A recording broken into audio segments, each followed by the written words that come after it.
سلام، امروز میخوایم با هم اندام پشت رو بکشیم. برای کشیدن اندام پشت همون اندازه ها با تناسباتی که برای کشیدن اندام از روبرو میکشیدیم انجام میدیم. همون تقسیمات 8.5 سر ارزا، همون تقسیماتی که داشتیم.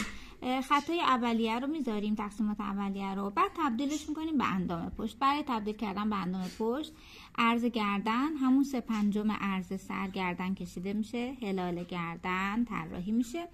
به جای خط سینه و فرم سینه خط کتف رو میکشیم. میتونیم اینجا یه استخوان کتف طراحی کنیم. از خط سینه‌ای که داشتیم دست رو جدا میکنیم، 1/4 عرض سر رو به عنوان بازو اضافه میکنیم و دست طراحی میشه مثل اندام جلو. خب حالا من هلالش میکنم، بازو رو طراحی میکنم. ببینید این گوشه تا 1/4 میرسه به اینجا. یه فرو رفتگی، یه برجستگی کم، همزمان مایچه‌ای رو انجام میدم.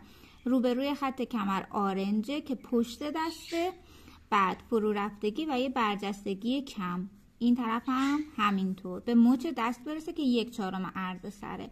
حالا میخوام دست رو طراحی کنم. یکی از تفاوتایی که پشت با جلو داره کشیدن انگشتان دسته.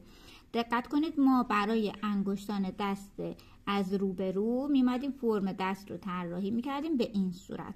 یعنی من گفتم مچ دست 1/4 عرض سر، طول دست به اندازه 3/4 طول یک سر، نصف میکردم، کف دست به دست میومد و تا اینجا و کف دست رو هم نصف میکردم، جایی بود که انگشت شست بیرون میومد. اما حالا برعکس میشه، یعنی از پشت دست داره دیده میشه و انگشت کوچیک روبرو باید قرار بگیره. در حقیقت به این صورت طراحی میکنیم. انگشت کوچیک رو طراحی میکنم، انگشت کوچیک است، میاد به سمت بالا و گوشه دست که به صورت برجسته هست طراحی میشه. به جایی نمیرسه، رها میکنم. از این سمت انگشت شست دیده میشه و ما بقیه انگشتا اگه که نیاز به کشتن داره، یعنی ما کف دست رو یه مقداری میکشیم. بستگی داره که دست ما چقدر چرخیده باشه به سمت پشت یا به سمت جلو. این باید از روی مدل چندین بار طراحی بشه تا برامون قشنگ جا بیفته. ادامه کار گودی کمر به 3 قسمت تقسیم میکردیم. از قسمت پایینی فرم برجستگی فرو رفتگی رو طراحی میکنیم.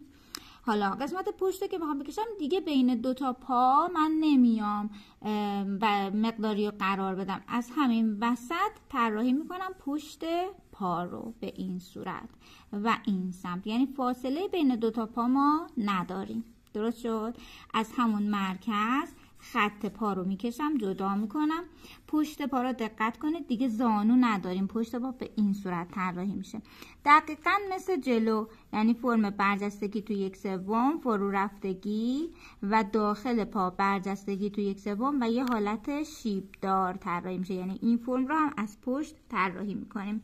حالا برای یکی از تفاوتایی که پشت با جلو داره اینجاست. من الان اگه بخوام پاشنه پا رو بکشم فقط پاشنه پا و قوزک دیده میشه به این صورت و حالت سم حیوان رو به خودش میگیره. به خاطر اینکه زیباتر بشه این اتفاق نیفته، میتونم براش پاشنه پا طراحی کنم، پاشنه کفش و فرم پا رو به این صورت طراحی کنم، یعنی اینکه بگم کفش پاشنه بلند پوشیده، یا میتونم به صورت 3 رخ طراحیش کنم.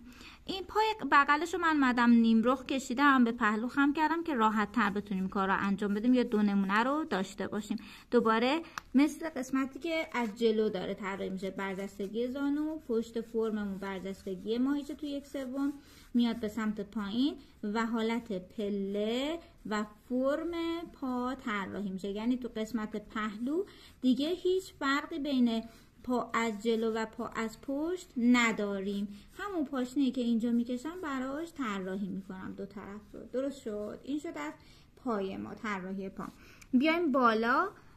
یک فرم هلال اینجا روی کمر طراحی میکنم که نشون بده که پشت فرم دیگه ای نداریم. این دست هم مثل اون دست طراحی میشه.